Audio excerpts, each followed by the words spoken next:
una edición más de Contacto Ciudadano desde el Congreso de la República. Javier Serra estará con nosotros la próxima semana con más novedades de los peruanos en el exterior. Queremos agradecer a la doctora Romy Méndez de la Clínica Méndez y decirle a los televidentes que las primeras 25 personas que llamen tendrán consultas gratuitas. También queremos agradecer y darle la bienvenida a nuestro auspiciador, el doctor Antonio Camargo de la Clínica Oncos, quien nos acompañará a partir de la nueva etapa de Contacto Ciudadano.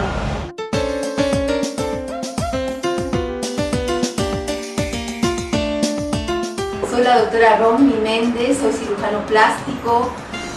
Pueden visitarme en mi página web www.cirugiaesteticamendez.com o llamar a los teléfonos para concertar una cita 226-6318 o al 999-488746. También pueden visitarme en Avenida San Borja Norte, 151, oficina 34, altura de la cuadra 4 de Guardia Civil San Borja. Hacemos todo tipo de cirugías estéticas: rinoplastías, blefaroplastías, liposucciones, depilación definitiva, cirugía de rejuvenecimiento facial, aumento de mamas, aumento de glúteos y todo lo que ustedes quieran para verse mejor.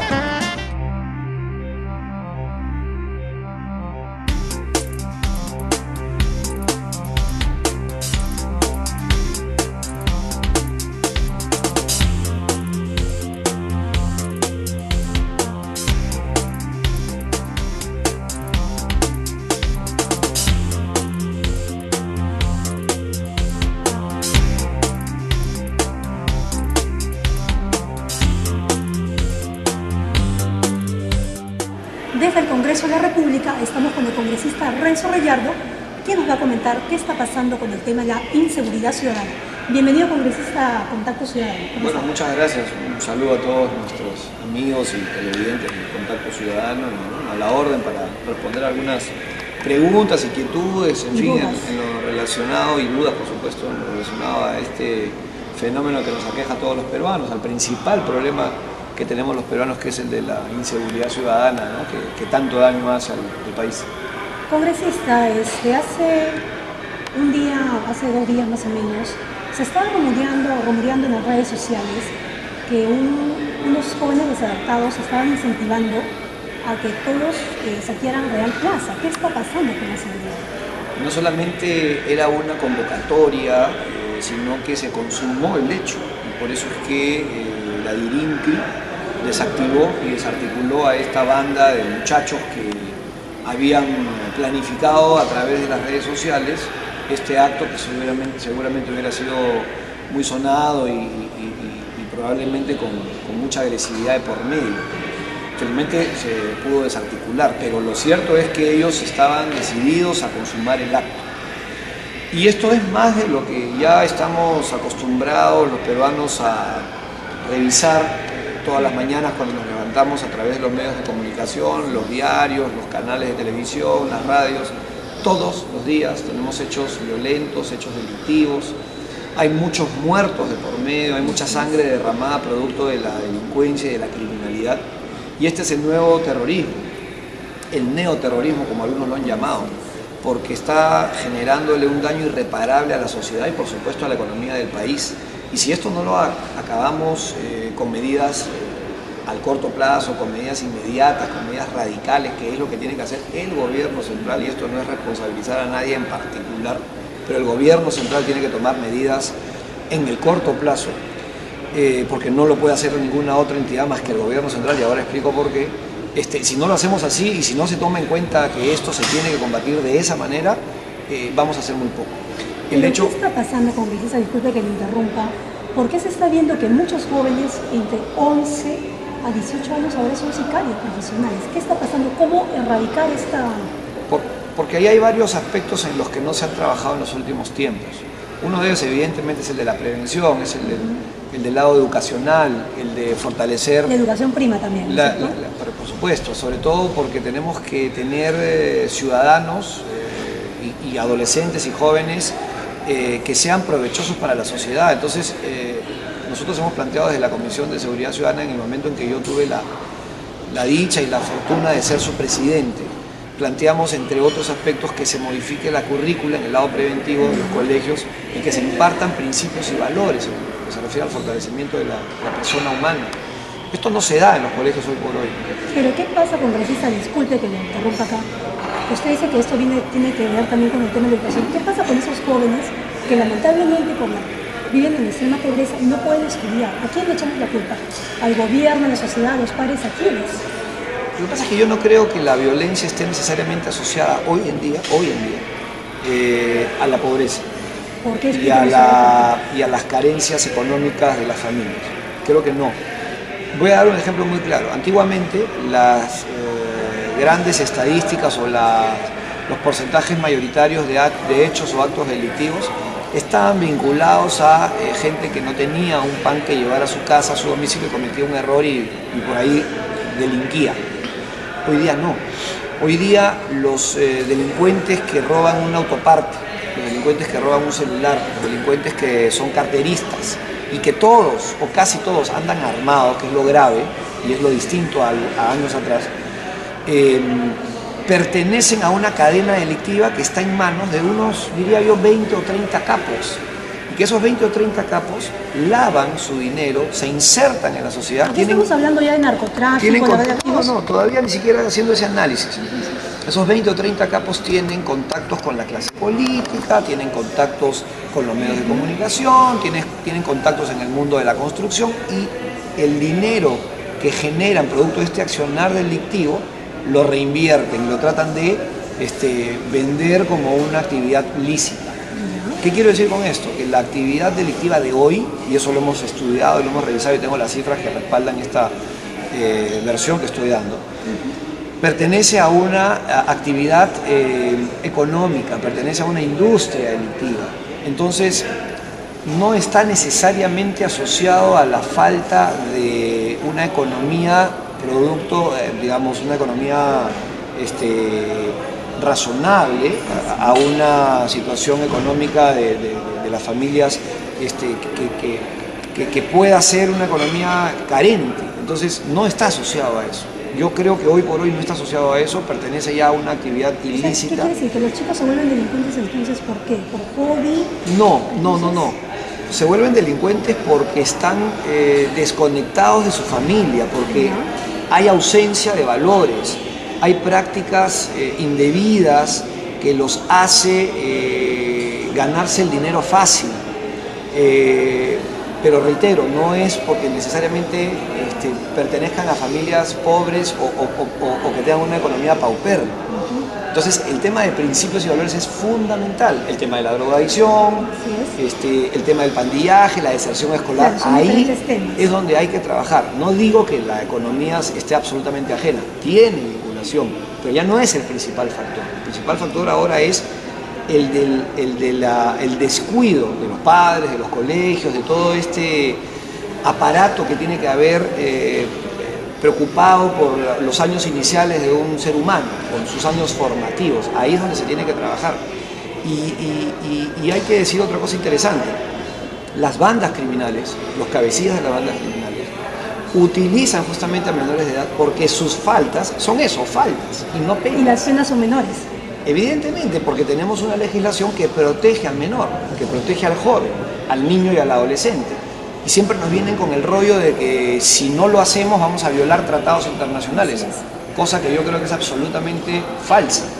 Y lo digo porque hay países en donde los años de imprescriptibilidad, ojalá se pueda entender esto en los televidentes, es decir, las personas que no son pasibles de sanciones penales son desde, en este caso en el Perú, desde los 18 años hacia abajo. Claro, son jóvenes menores. Nosotros estamos planteando que sea desde antes, desde los 16 años. 15 años, 16. Exactamente, para que el chico de 17 o de 16, o obviamente incluso de 18, tenga que ser sometido a la justicia ordinaria y que se someta a las penas que se dicten en las salas del país, en las salas penales. Entonces, esas cosas pasan en otros países, a eso iba.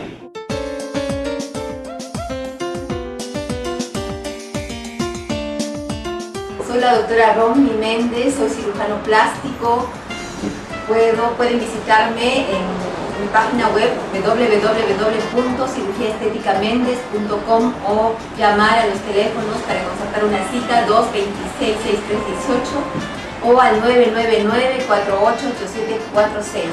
También pueden visitarme en Avenida San Borja Norte, 151, oficina 34, altura de la cuadra 4 de Guardia Civil San Borja. Hacemos todo tipo de cirugías estéticas: rinoplastías, blefaroplastías, liposucciones, depilaciones definitivas, cirugía de rejuvenecimiento facial, aumento de mamas, aumento de glúteos y todo lo que ustedes quieran para verse mejor. Continuamos con el programa con el congresista Renzo Rayardo, que nos está comentando qué está pasando con la inseguridad ciudadana. Congresista, nos comentaba de que realmente ese tema ya es un tema que se está escapando de las manos, ¿no? Sí. Usted dice que es un tema, es una problemática. ¿Qué está pasando? Explíquenos un poco. A ver, primero hay que entender que la inseguridad ciudadana, la violencia que tenemos en nuestras calles, en las calles del país, tiene varias causas, varias razones de origen. Tenemos que entender que hay un problema económico, sin duda, en un porcentaje determinado, para mí no el mayoritario. Tenemos que entender que hay un problema de familias disfuncionales, que creo que ahí está el gran problema que tenemos. Solamente tenemos que remitirnos para argumentar sobre esta causa de las familias disfuncionales, que la gran violencia que hay en el país es familiar, por encima de la violencia criminal, por la violencia Se refiere que producto de la muchos chicos son inseguridad. agredidos en su casa. Son los chicos, las esposas, padres también, es toda una problemática en lo que se refiere a violencia familiar. Está por encima de la violencia criminal. Ojo con esa cifra. Por lo tanto, esa violencia criminal es consecuencia también de esa violencia familiar. Razón, familias disfuncionales. Causas, ¿por qué son disfuncionales? Por falta de principios y valores, que es lo que venimos planteando y que lo hemos planteado incluso en el informe final de la Comisión de Seguridad Ciudadana que tuve el honor de presidir hace casi 2 años. Nosotros planteamos que se modifique la currícula, que se implementen cursos, capacitaciones, charlas, seminarios, etcétera, en lo que se refiere a principios y valores. Pero esa capacitación, ¿para quién es? Para los alumnos, para los padres de familia, para los profesores. Ahí se tiene que hacer un trabajo arduo. Y los padres de familia también tienen que hacer lo suyo. ¿Pero quién lo hace? ¿Los profesores? El Estado. El Estado es el que tiene que estar al servicio de la gente implementando este tipo de medidas. ¿Y eso tiene un costo-beneficio? Esto no se va a autorregular, esto no va a nacer producto de una iniciativa ciudadana, esto tiene que nacer producto de una política de Estado en ese sector de educación y de prevención que poco se ha hecho al respecto, sin dejar de lado las decisiones del más alto nivel que se tienen que tomar en el corto plazo. Como dije al principio, el presidente de la República debe declarar en situación de emergencia la seguridad ciudadana en el país para que con esa situación de emergencia, con ese marco legal que permite la situación de emergencia, podamos comprar y dotar de la logística que necesitan nuestras fuerzas del orden inmediatamente y no con procesos engorrosos que tiene el Estado. Si declaramos la situación de emergencia, compramos municiones para las armas de los policías, compramos acceso a internet o a banda ancha para las comisarías del país de hoy para mañana. Eso permite la situación de emergencia. Disculpe, pero ¿con qué presupuesto si los policías se quejan que no tiene? No es cierto. ¿De dónde? Hay presupuesto, ¿De dónde hay presupuesto. Presupuesto tienen las regiones, Ya. presupuesto tienen los municipios distritales.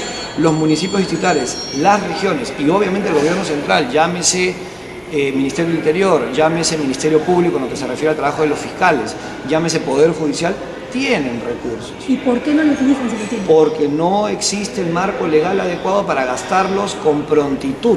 La seguridad ciudadana se tiene que atender con inmediatez. No podemos generar procesos habituales para luchar contra el delito, porque sigue habiendo derramamiento de sangre, siguen habiendo víctimas todos los días, seguimos mostrando una señal al mundo entero de ser un país ingobernable. Lo que pasa en Ancash es preocupante. Claro, lo que pasa en un distrito, dicen que es el más grande de Latinoamérica, que es San Juan del Lurigancho, es realmente, diría yo, frustrante desde el punto de vista de lo que uno quiere ver de un país, Se refiere al índice que vivamos de en delincuencia que ha paz. crecido, ¿no? Hoy en día. Al índice de delincuencia, pero además muy vinculado a la clase política, muy vinculado a la clase dirigencial. Eso es inaceptable y por eso tienen que tomar medidas, ya dije una, la situación de emergencia, que salga el ejército a complementar el trabajo de la Policía Nacional, porque hay una ley que así lo establece y lo ampara, que es la 1095 del año 2010, que se pidan facultades legislativas al Congreso para que se norme un paquete que aún falta en seguridad ciudadana, eso lo tiene que hacer el presidente de la República, entre otros aspectos del corto plazo. Congresista, y para finalizar, usted como congresista, ¿tiene alguna iniciativa, algún proyecto? Explíquenos brevemente. Sí, muchos. Tenemos, pero uno de ellos, el principal. Muchos. Es que no hay uno solo. Como digo yo, el tema de la inseguridad es amplio. Hemos presentado 18 proyectos de ley, de los cuales debemos de tener alrededor de 12 aprobados ya convertidos en ley. Hay muchas leyes, hay una ley que está, un proyecto de ley que estamos esperando que se apruebe, por ejemplo, para que desde las cárceles no se pueda extorsionar a las víctimas, las famosas llamadas anónimas, por una cosa muy sencilla. Es un proyecto de ley muy simple y tiene 2 o 3 artículos, que es que las compañías operadoras de telefonía en el Perú tienen una obligatoriedad de tener impresas las guías telefónicas. Eso es una aberración, en varias partes del mundo no existe. Como que la persona no se siente protegida porque cualquiera coge una guía, saca tu dirección, tu teléfono y te ubica. Y esas guías son una base de datos enorme, porque tienes el nombre y los apellidos completos de la víctima, de los hermanos, de los parientes, de los hijos, la dirección, y eso en los tiempos que vivimos no es posible seguir manteniendo. Entonces, esos datos deberían ser anónimos ahora. Pero por supuesto, esa obligatoriedad que exige el Estado para que las empresas de telefonía tengan impresas sus guías telefónicas, la tenemos que retirar. Que cuando uno quiera acceder a esa información lo puede hacer a través de los números gratuitos de las compañías de telefonía o a través de la página web y pides el dato de la persona que tú quieres ubicar. Entonces, protegemos a la ciudadanía. Esto es te estoy hablando de un ejemplo del proyecto de ley. Acá para terminar ya brevemente, si usted dice que se eliminen las guías donde figure la dirección de teléfonos, pero también sería arma de doble filo, porque por ejemplo, ¿qué pasaría si un delincuente dice, soy primo del congresista Rayardo, he perdido su nuevo teléfono? ¿También no ha pensado en eso?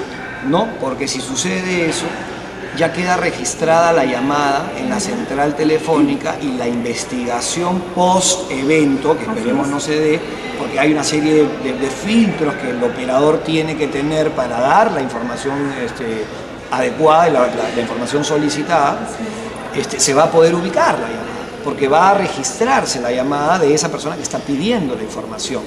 Entonces, hoy día con los avances tecnológicos se tiene que estar, digamos, a la altura de la tecnología, de la realidad en que vivimos. Ellos utilizan tecnología, me refiero a los delincuentes, y nosotros seguimos haciendo, digamos, de la vista gorda, que no pasa nada, y se nos está pasando por las narices. He puesto un ejemplo de las guías telefónicas. Congresista, discúlpenos, el tiempo ha sido cortísimo, pero va a haber otra oportunidad para poder hablar de estos temas porque es muy importante. Bueno amigos, fue una edición más de Contacto Ciudadano. Estuvimos en el Congreso de la República con el congresista Renzo Villar.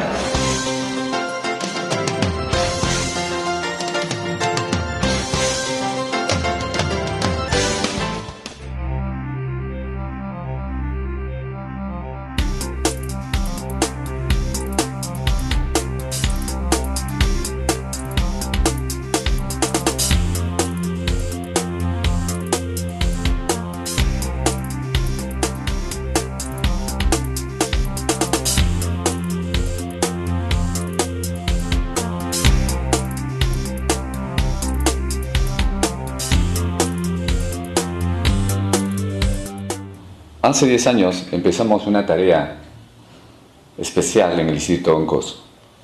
Nacimos como un centro básicamente dedicado a la investigación, en hallar nuevos caminos contra la lucha de esta enfermedad terrible como el cáncer.